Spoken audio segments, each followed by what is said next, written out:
E essa história de dar armas a Taiwan para que possam atingir Pequim, boa sorte com isso, porque essas armas nem são desse tipo, para começo de conversa. E em segundo lugar, nós simplesmente não as fornecemos a eles. Basta olhar o cronograma de produção de armas nos Estados Unidos, especialmente as destinadas a aliados como a Austrália e outros. Está tudo muito distante no futuro, porque não temos as linhas de produção, nem a base industrial para isso. Você pode assinar contratos o dia todo, Guido, mas Ranana não verá nada sabem disso. Eles atrasados há anos em relação a vendas que aconteceram décadas atrás.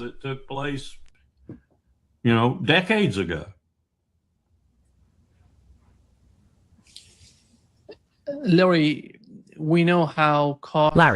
nós sabemos o quanto os Estados Unidos têm sido cautelosos até agora em não enviar mísseis de longo alcance para a Ucrânia.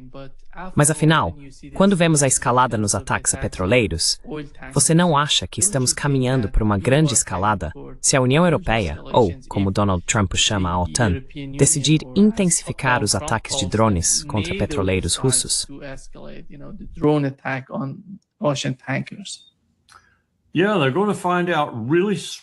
Sim, eles vão descobrir muito rápido o quanto somos um tigre de papel. O engraçado é que essa foi a expressão que Trump usou contra Putin, o quanto os Estados Unidos realmente são. E eles também vão descobrir o quanto eles próprios são tigres de papel.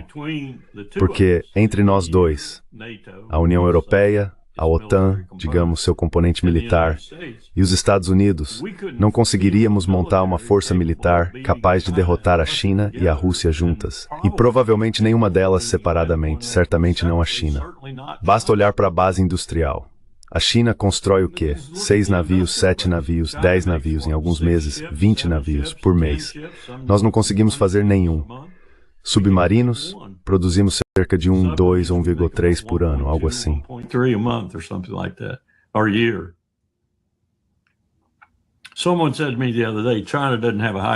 Outro dia alguém me disse, a China não tem uma frota de alto mar. Eles não se aventuram em mar aberto, ficam no mar do sul da China e em águas próximas, em águas chinesas, em outras palavras. Pois bem, dê uma olhada na frota de pesca em alto mar deles ultimamente. 6.000 navios espalhados pelo mundo todo, todos os dias, pescando em todos os oceanos do planeta. 6.000 navios no mundo inteiro. Qual foi a última contagem da Marinha dos Estados Unidos? 278, 279, algo assim. Ah, mas esses não são navios de guerra. Ah, você acha que não? Acha mesmo? Se eles quisessem que fossem, poderiam ser. Mas o que estou tentando mostrar é a capacidade da China de construir marinhas em comparação com a nossa. É esmagadoramente superior. Então voltamos ao meu outro argumento, que continuo defendendo.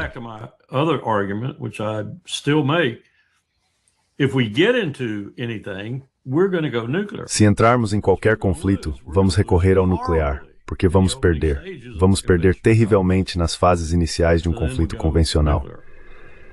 Então recorremos ao nuclear. Ótima solução, América. Ótima solução. É melhor vocês se organizarem, é melhor se apressarem em Pequim, é melhor serem muito, muito diplomáticos ao fazerem seu pedido. Mas vocês precisam pedir ajuda ao único país no mundo capaz de evitar esse desastre financeiro, que vai fazer a crise imobiliária de alguns anos atrás parecer brincadeira de criança, em comparação. É melhor começarem a fazer isso. E acho que Besson sabe disso.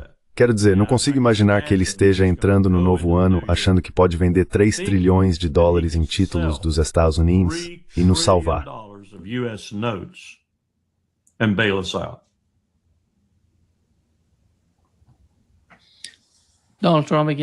Donald Trump, mais uma vez, está falando sobre a Groenlândia, Larry, e ele está completamente perdido.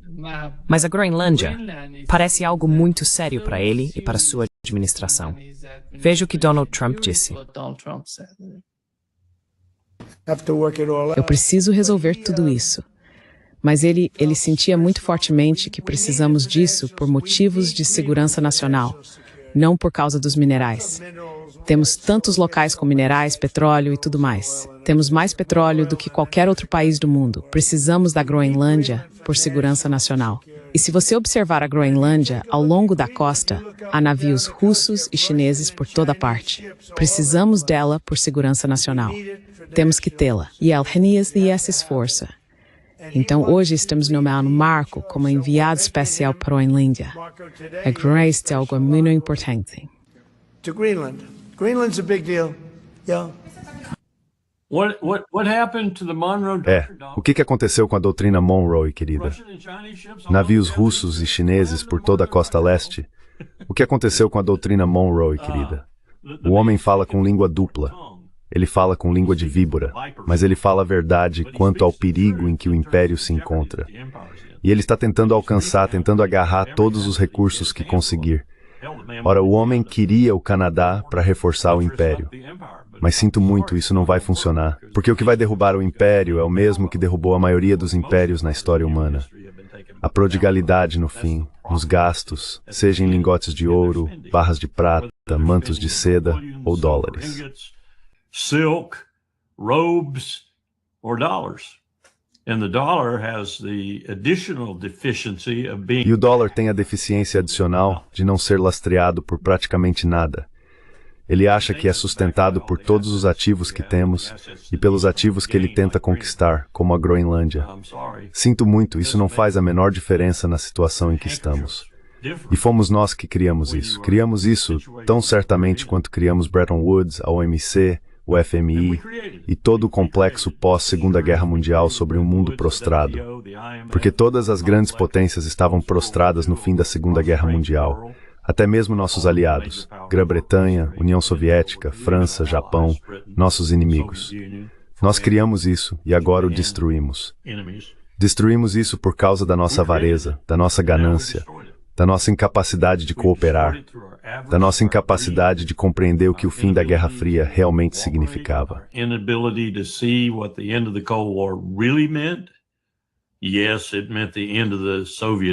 Sim, isso significou o fim do Império Soviético, mas Putin também percebeu isso e tomou as medidas certas depois que se livraram do bêbado Boris Yeltsin. As medidas certas para colocar o navio da Rússia em um curso direto rumo à soberania fiscal e a um quadro econômico robusto que ninguém achava que ele conseguiria alcançar. E eles estão realmente em muito boa forma agora. Não está tudo perfeito, mas estão em boa forma. E com a China como aliada, estão em situação ainda melhor.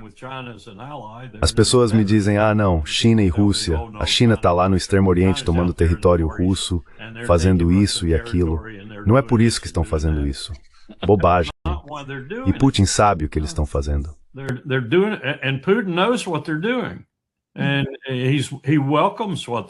E ele aprova o que eles estão fazendo porque não tem o dinheiro, os recursos ou a capacidade para sair por aí e fazer o que eles fazem, já que estão cheios de dinheiro.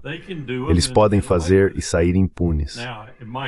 Agora isso pode se tornar um problema mais cedo ou mais tarde, porque o Lebensraum, espaço vital, também é algo que os chineses querem. Mas isso também pode ser resolvido se olharmos para este mundo como um mundo multinodal, onde todos temos que compartilhar igualmente e conviver uns com os outros, basicamente. Nunca faremos isso de forma perfeita, mas eles entendem isso. Nós não. Ainda estamos tentando voltar ao velho mundo em que éramos, sabe, o rei do morro, e ninguém mais iria nos desafiar.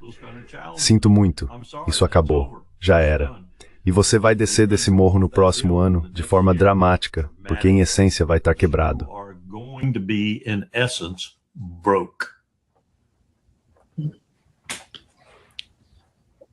Larry, how do you see the situation between Israel and Larry, como você vê a situação entre Israel e a Turquia? Parece que você acompanha, eu sei que você acompanha, a mídia israelense. E quando você observa, sente que a retórica deles em relação à Turquia está se intensificando. Antes, eles falavam da Turquia como um vizinho, sabe? Um aliado próximo, parte da OTAN, com quem podiam cooperar. Mas agora, parece que com o passar do tempo, eles veem a Turquia como o pior inimigo de Israel. É por isso que Netanyahu está falando sobre Chipre e a Grécia. Ele conhece as tensões entre o norte e o sul de Chipre, entre a Grécia e a Turquia. Por isso, ele está tentando se aproximar da Grécia. E foi isso que Netanyahu disse, Larry. And here is what Netanyahu said, Larry. They can reestablish their empires. Eles podem restabelecer seus impérios e seu domínio sobre nossas terras? Eu digo, esqueçam. Isso não vai acontecer. Nem pensem nisso. Estamos comprometidos e somos capazes de nos defender, e nossa cooperação fortalece ainda mais essa capacidade. Juntos, nós 3 verdadeiras democracias do Mediterrâneo Oriental promoveremos segurança, prosperidade e liberdade. É isso aí. Yeah. Quem são as 3 democracias genuínas no Mediterrâneo Oriental? Certamente ele não é uma delas. Mas quem são as outras 2? Ele está falando da Jordânia. De quem ele está falando? Quero dizer, ele está falando do Líbano. De quem ele está falando? Repare que ele está falando em inglês de novo. Agora, deixe-me te dar um pouco de contexto histórico. Você sabe disso, tenho certeza que sabe. Cerca de 1 ano atrás, pedi a um dos professores mais inteligentes que já conheci na vida que me desse sua melhor explicação de como surgiu a Declaração Balfour. Releio o artigo ontem à noite. Tem cerca de 120 páginas, cheio de notas de rodapé, fontes primárias por toda parte. Eu sabia que seria assim. O que eu deveria ter feito era pegar também todas as fontes primárias que eu tenho.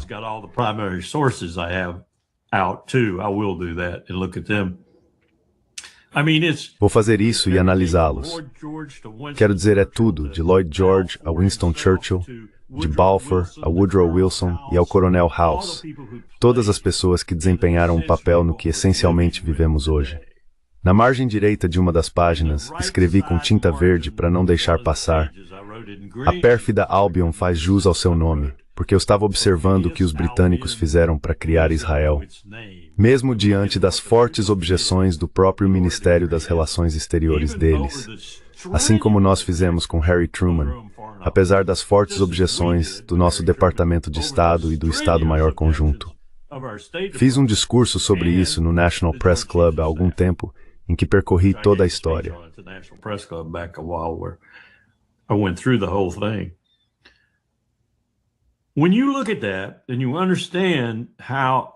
Quando você observa isso e entende como Israel evoluiu, a única conclusão a que pode chegar, acho que há mais de uma possível, mas uma bem sólida, é que tudo isso foi um legado dos britânicos, tentando ferozmente manter seu império, que estava desaparecendo tão rápido quanto o nosso, ou até mais rápido. Ao mesmo tempo, eles estavam se precavendo, meio que entregando a questão aos Estados Unidos, conforme o caso, periodicamente. É uma combinação de eventos que demonstra como uma má política pode se multiplicar e se multiplicar ao longo dos anos e se transformar num desastre. O que de fato aconteceu agora. E ao mesmo tempo, porém, e isso se relaciona à sua pergunta, estou observando o Império Otomano e como eles estão lidando com isso, como estão reagindo, como estão frustrados com isso e assim por diante.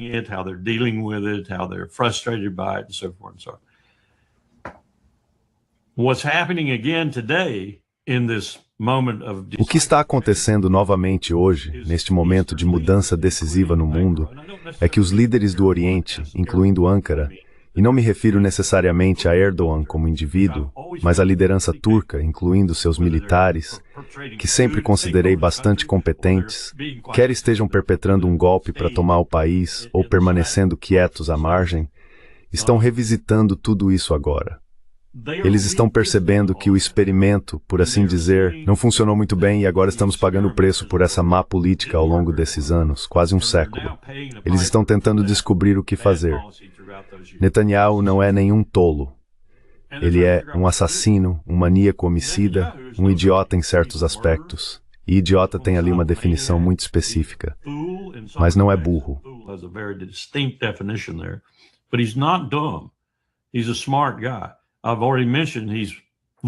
Ele é um cara inteligente. Já mencionei que ele está procurando lugares para fincar sua bandeira agora que vê o Império enfrentando sérios problemas. Mas, ao mesmo tempo, há uma força intermediária entre ele e essa capacidade de se realocar e fazer o mesmo com outras potências, como a China, o que ele fez conosco, tornar-se vassalo deles, seu cão de ataque, ou como quiser chamar. Erdogan está em seu caminho e futuras lideranças turcas podem estar também. É um país grande, poderoso e muito bem localizado estrategicamente. Mais estrategicamente localizado do que o Líbano ou até mesmo Israel, quando se fala em dominar aquela região específica do mundo, seja militar, econômica ou de outra forma. Então veremos Netanyahu prestando cada vez mais atenção em Ankara, porque eles são um obstáculo.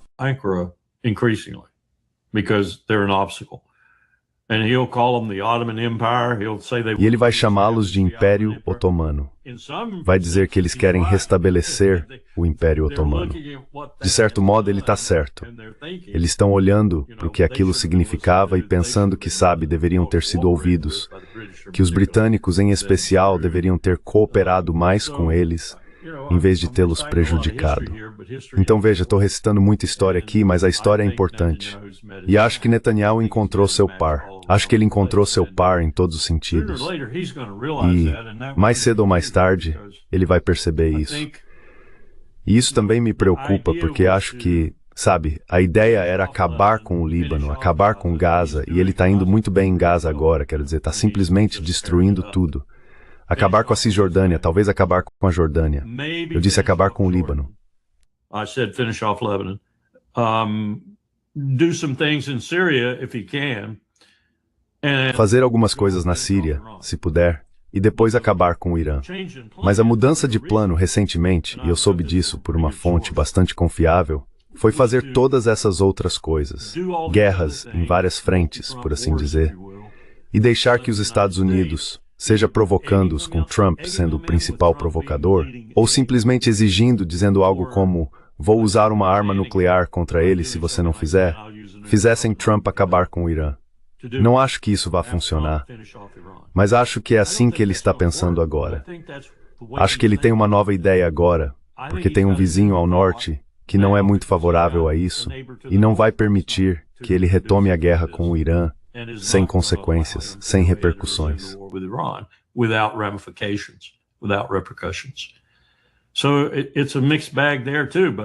Então é uma situação mista aí também. Mas volto às minhas declarações originais. Tudo vai desabar quando Scott Bessent enfrentar aquele déficit de 3 trilhões de dólares no início do novo ano, e ninguém quiser comprar nossos títulos para pagá-lo. Não sei o que isso vai significar para Israel como Israel, mas sei que o futuro de Israel é de curta duração, Como um Estado judeu, acabou. Como um Estado no Levante, que é basicamente uma entidade de apartheid totalitária, talvez consiga existir por um pouco mais de tempo. Mas até isso será discutível, porque não estaremos mais lá para usá-los como fizemos no passado. Não vamos usar ninguém. Não teremos condições de usar ninguém. Estamos voltando para casa.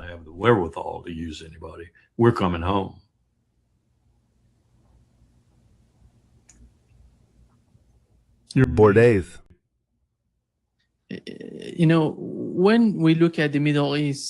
Quando olhamos para o Oriente Médio e a Ásia Ocidental, acho que o ataque israelense a Doha mudou tudo. Destruiu todos os cálculos por parte dos Estados Árabes. O ataque israelense a Doha, no Catar. Sim. Eles sabem que não podem ser defendidos se Israel atacar um desses Estados Árabes no Oriente Médio. Eles não serão defendidos pelos Estados Unidos. Eles conhecem essa realidade. E por outro lado, com as tensões crescentes entre Israel e a Turquia, soubemos hoje que Erdogan estará em breve no Irã. E eles estão se reunindo para entender o que está acontecendo com Israel.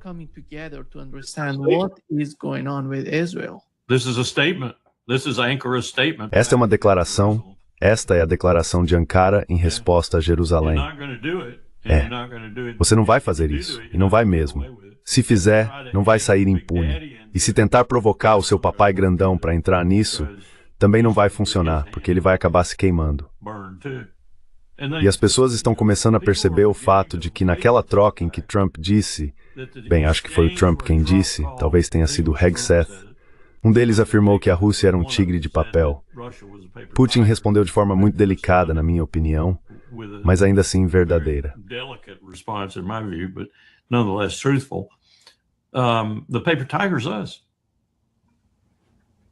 O tigre de papel somos nós. O tigre de papel no mundo neste momento, aquele mais mal interpretado por outros países, embora eles estejam aprendendo rapidamente, somos nós. Não temos muito além de armas nucleares. Continuo voltando à ideia que, como profissional militar, me assusta toda vez que penso nela. Nós temos armas nucleares.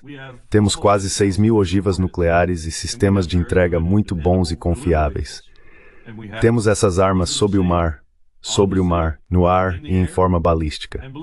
E os impérios nem sempre caem de maneira tranquila, e isso realmente me assusta nesse sentido.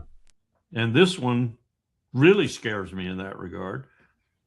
Will we, in fact, end it all with a nuclear exchange? Será que, de fato, vamos acabar com tudo em uma troca nuclear, achando que, de alguma forma, estamos salvando tudo que construímos nos últimos 200 anos, em um esforço frenético para tapar o buraco no dique, quando, na verdade, o que vamos fazer é explodir o dique inteiro? As pessoas dizem, você é só um alarmista. E eu respondo, se você tivesse lidado, ao longo de toda a sua vida profissional, com essas malditas armas nucleares pairando sobre o seu ombro o tempo todo, você entenderia. Sabe, talvez eu seja velho demais, mas eu entendo o que as pessoas sentiam durante a Guerra Fria, porque eu era uma dessas pessoas. Perdemos isso. Perdemos aquele senso de medo e terror. We've lost that sense of fear and terror.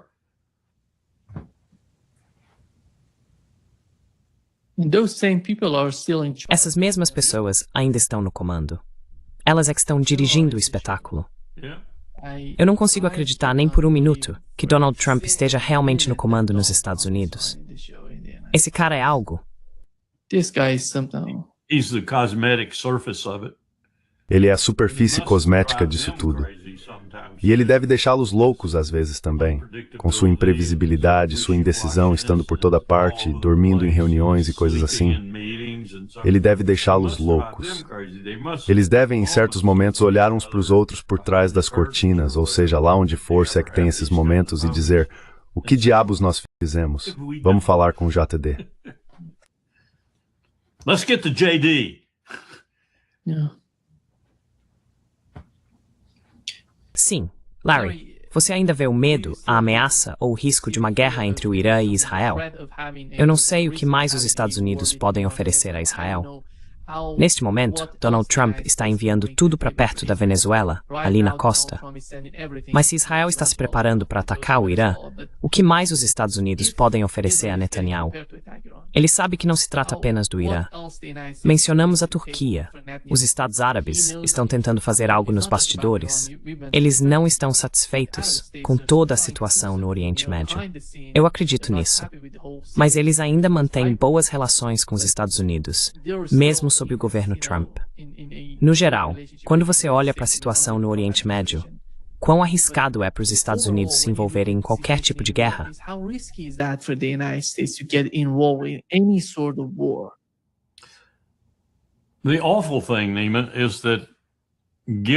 A coisa terrível, Nima, é que considerando o que temos implantado neste momento, incluindo de forma mais dramática no Caribe, mas também em outros lugares. E eu entendo que reunimos muitos dos nossos grupos anfíbios da Marinha, forças expedicionárias e unidades que patrulham rotineiramente. Não estamos realizando muitos exercícios de liberdade de navegação. Nós mesmos somos, neste momento, os maiores violadores da liberdade de navegação. Mas ainda seria possível reunir forças suficientes no norte do Oceano Índico, no Mar de Omã, na região do Golfo Pérsico e em Al-Udeid e outros locais na Arábia Saudita, por exemplo, para realizar bombardeios contínuos sobre o Irã até que se esgotem os recursos.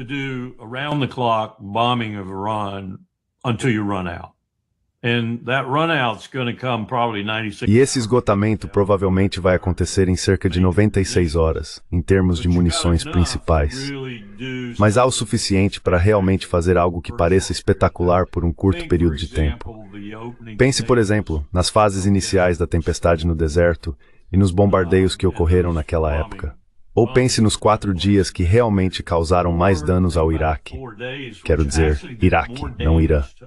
Aqueles 4 dias em que Bill Clinton bombardeou causaram mais danos ao Iraque. Nós não acreditamos nisso quando chegamos lá em 2003. Isso não foi feito na Primeira Guerra do Golfo. Foi feito por Bill Clinton naqueles 4 dias em que ele lançou munição guiada de precisão, após munição guiada de precisão, sobre Bagdá e as áreas ao redor.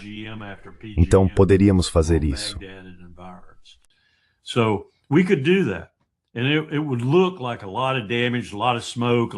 E pareceria que houve muito dano, muita fumaça, muito fogo, você sabe, todo esse tipo de coisa. Não seria um dano realmente extenso ou duradouro ao Iraque, mas pareceria que tínhamos feito algo, que estávamos agindo naquele momento. Mas seria só isso. Teríamos terminado, estaria acabado. Então, você quer se colocar nessa posição em que está completamente exposto ao mundo e agora provavelmente mais 10% das pessoas te odeiam depois do que você fez? Acho que não. Então, o que entra aí? O que há para Israel se eles estiverem absolutamente determinados a fazer isso? Dimona, suas armas nucleares. Mais um momento de medo na mente desse militar, e não tenho dúvida de que Bibi Netanyahu as usaria.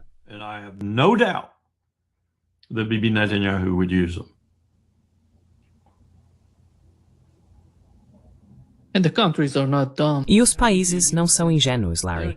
Se eles as usarem, enfrentarão uma pressão crescente para construir armas nucleares no Irã e também na Turquia. Acho que o Bibi acredita que o Paquistão e outros países desse tipo que poderiam ajudar o Irã em termos de armas nucleares não fariam. Ele acha que eles ficariam intimidados, que não fariam isso.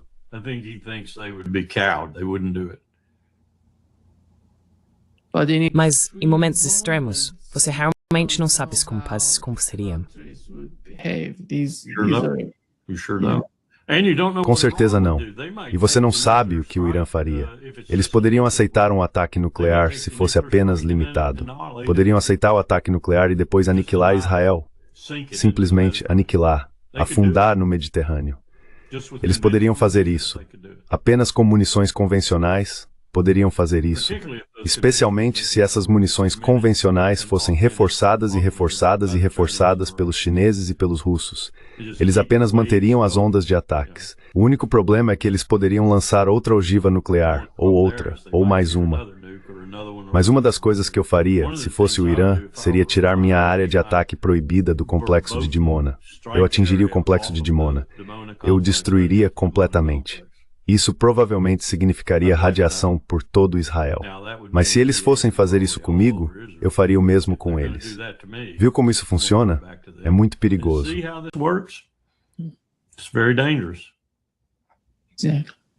Exatamente. Muito obrigado, Larry, por estar conosco hoje. Um grande prazer, como sempre, e um Feliz Natal. Sim, para você também. Você conseguiu um bom presente para aquele garotinho. Sim, ele continua perguntando toda vez, o que eu vou ganhar? And you said, I'm going to give you an Aloha shirt. E você disse o mais aloha. What? Paul's Moyer. What does he want? I'm curious. Ele quer tudo que tem a ver com jogos e todas essas coisas de que eu não gosto. Bem, ele é um produto da era moderna. I'm trying to do my best not to let him do that. Estou tentando ao máximo não deixar que ele faça isso. Ele joga jogos militares ou só joga aqueles... de alguma forma, ele está envolvido nesses jogos Ele tem muita curiosidade em criar novos programas 3D, inventar coisas novas, sabe? É incrível para mim vê-lo seguindo nessa direção. Normalmente, com as aplicações 3D dele, ele cria coisas novas e tenta movê-las, algo assim. Ele está criando algo e tentando brincar com isso.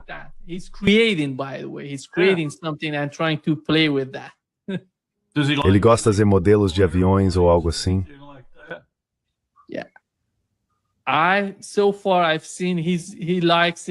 Até agora, percebi que ele gosta de dinossauros, dragões e monstros. Talvez esse trono sexual diz dalskas for purple moors.